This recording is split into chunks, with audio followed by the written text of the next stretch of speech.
One thing all of our images probably have in common is that the upsampling process, Command 1, full size, no matter how good it was, introduced some less than desirable results. And you may say, well, this image is great. And remember, you can always get in here and add a new layer and get your healing brush, spot healing brush, make the thing small, and always get in and clean up little things that you don't like about your image. And this is probably the time to do it, to go ahead and noodle and get the little things out that are distracting to you for one way or another. Okay, so let's say that's perfect, Command 0. Now we want to create a new layer that contains all the visual elements on one layer. Do you remember that shortcut? Now it depends upon if the upper layer is visible or not. If you hold down, and we'll just name that spot healing again. It's always good to name these layers. And we can add a new layer, or if we're really smart, Shift, Option, Command N adds a new layer. I'm going to undo that, Command Z. Shift, Option, Command E adds a new layer with everything that's visible on the layers below it. See, this looks no different than what's below it. Now, why did we do that? Because, like I said, in most cases, we've got less than optimal results, and why not stylize this a little bit? There are a lot of things we can do, but I'm going to show you the same trick that I've showed you before. Is right-click on this and convert it to Smart Object. And if you don't have this here, it means you right-clicked on the image, and there's no Convert to Smart Object.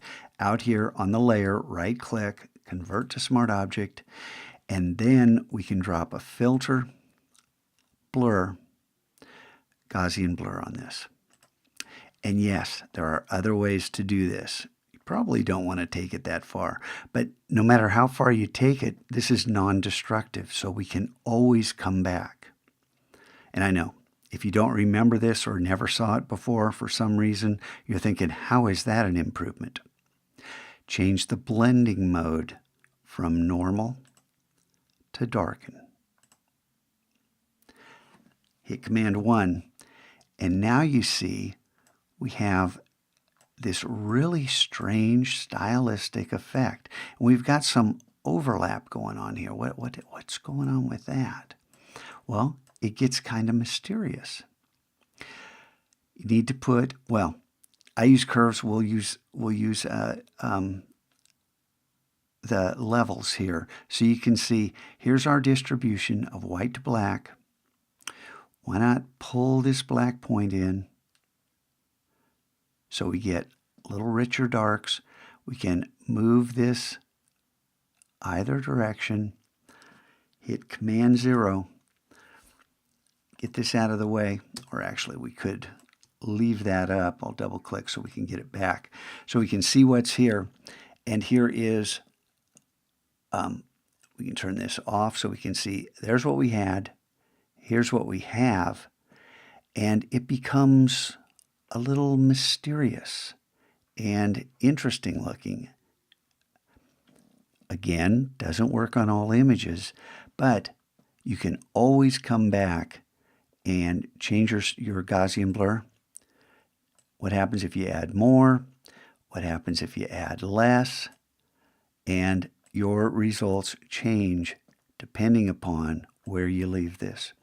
So it's just one of a nearly infinite number of ways you can approach your project.